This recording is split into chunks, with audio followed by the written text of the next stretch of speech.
দেখুন এ রাজ্যে সত্যিই তো এখন তো ডাবল ইঞ্জিন সরকার, একটা ইঞ্জিন তো একেবারে টপ গিয়ারে চলছে, প্রতিদিন মাইলেজের নতুন নতুন রেকর্ড আসছে, কিন্তু প্রশ্ন হলো আরেকটা ইঞ্জিন মানে বড় ইঞ্জিনটা সেই গতিতে চলছে তো?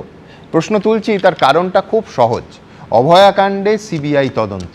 আজ শুভেন্দু অধিকারী বলেছেন, যথার্থ বলেছেন, যে সিবিআইয়ের অংশটা সিবিআই দেখছে বলে তদন্তের অংশটা যেহেতু সিবিআইয়ের হাতে, রাজ্য সরকার শুধু প্রশাসনিক গাফিলতির অংশটা দেখবে।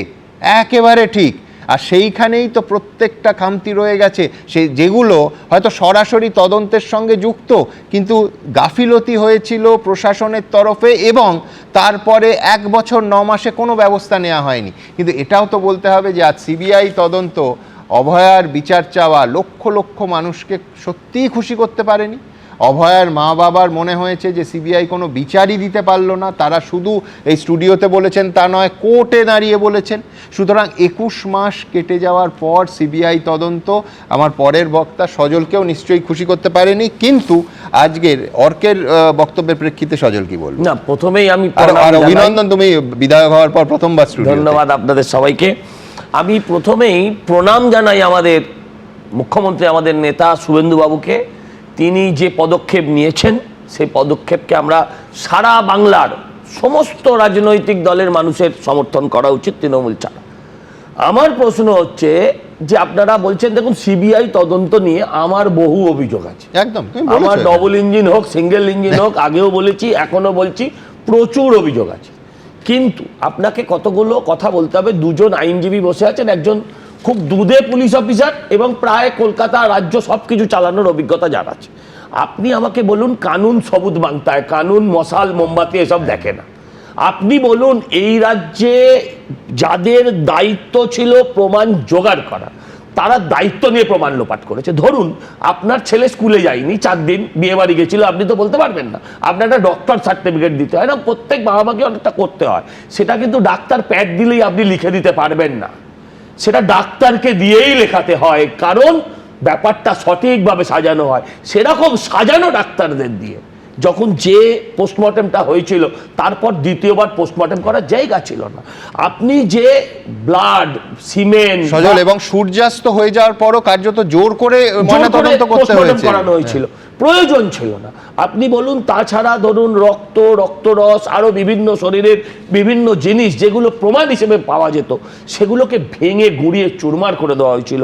আপনাদের নিশ্চয়ই মনে আছে সুপ্রিম কোর্টে যে সিসিটিভিটা জমা দেওয়া হয়েছিল, তাতে 4 ঘন্টা বা 8 ঘন্টা আসল সময় বলা হয়েছিল টেকনিক্যাল গ্লিচ, যেখানে কোনো সিসিটিভিতে পাওয়া যায়নি। এখানে পিসির সরকার ছিল, সিবিআই তো পিসি সরকার নয় যে তারা ম্যাজিকের মধ্যে দিয়ে নিয়ে আসবে। আমি আবারও বলছি, আমি নিজেই বলছি যে আমার বহু অভিযোগ আছে সিবিআই এর বিরুদ্ধে, যেগুলোতে এই ধরনের ব্যাপার নয়। কিন্তু এখানে সিবিআই এর খুব একটা কতটা করার মতো মেটেরিয়াল তাদের হাতে ছিল। আবার সেই যে অমিত শাহজি বলেছেন, উল্টা করকে লটকা কে সিধা করনে কা, ওই প্রয়োগটাও হয়তো সম্ভবত এই রাজ্যে সম্ভব হয়নি। ফলে যদি আপনি কিছুই না বার করতে পারেন, আপনি চলবেন কারার দিয়ে। না করবেটাকে আমি বলছি, কলকাতা পুলিশের সামনে আরজি করে ভাঙচুর হচ্ছে 14 তারিখ রাতে, কলকাতা পুলিশের পুলিশ কমিশনারের সামনে, কাকে কাকে উল্টো করে ঝোলাবে? এটাই তো বলছি। এবার আমি আপনাকে বলি, আমি যেটা বলবো যে আমি শুভেন্দু বাবুকে প্রণাম করে, হ্যাঁ উনি আমার লিডার, ছাত্র রাজনীতি থেকে একসাথে করে এসেছি, কিন্তু তবু আজকে ওকে প্রণাম করতে ইচ্ছে করে। আরো কতগুলো ফাইল খুলতে হবে। পঙ্কজ দত্ত এক্স-ডিজি ছিলেন, তার ফাইলটা খুলতে হবে। আমি বলছি কামদুনিতে 2 জন বড় উকিল বসে আছেন আমার পাশে, ফাঁসির আসামি বেকসুর খালাস। 1 মিনিট ফাঁসির আসামি বেকসুর খালাস। নিম্ন আদালতে যে জজ ফাঁসি দিয়েছিল, উচ্চ আদালত তাকে 7 বছর 8 বছর যাবজ্জীবন করেনি, বলেছে বেকসুর। তাহলে তো নিম্ন আদালতের জাজের বিরুদ্ধে ব্যবস্থা নেওয়া উচিত, কারণ একটা বেকসুর লোককে আপনি ফাঁসির মতন শাস্তি দিয়েছিলেন। আমি বলছি শুনুন, প্রথম এই যে আমি অনুরোধ করব, আমি আবেদন করব, প্রার্থনা করব যে এই সমস্ত লোক তৎকালীন ডিজি শুদ্ধ সবাইকে অ্যারেস্ট করতে হবে, কারণ এদের জবানবন্দি ছাড়া আপনার কাছে খুব বেশি কিছু পাওয়া যাবে কিনা আমার মনে হয় না। হোয়াটসঅ্যাপ চ্যাট এখন পাওয়া যাবে না, ফেস টাইম পাওয়া যাবে কিনা আমার সন্দেহ আছে। আর তারা ফোরই রেখে দিয়েছেন, যদিও ডিজিটাল ফুটপ্রিন্টের একটা থাকে, কিন্তু আমি জানি না কোম্পানিগুলো দিতে চায় না। এই এক বছর 9 মাস পরে কতটা তারা ভারতবর্ষে বসে না, তারা ভারতবর্ষের নয়, ফলে তারা দিতে বাধ্য নয়। থেকে বড় কথা সজল, অভিযুক্তরা প্রত্যেকে আইপিএস অফিসার, সুতরাং তাদেরও নিজস্ব প্রভাব আছে। শুনুন আমি এক মিনিট বলে নিই। ধনঞ্জয়ের ফাঁসি হয়েছিল কেন জানেন? ধনঞ্জয়ের ফাঁসি হয়েছিল কেন? ধনঞ্জয়ের ফাঁসি হয়েছিল, সে একজন গার্ড ছিল, সিকিউরিটি গার্ড হয়ে সে এত বড় অপরাধ করেছিল।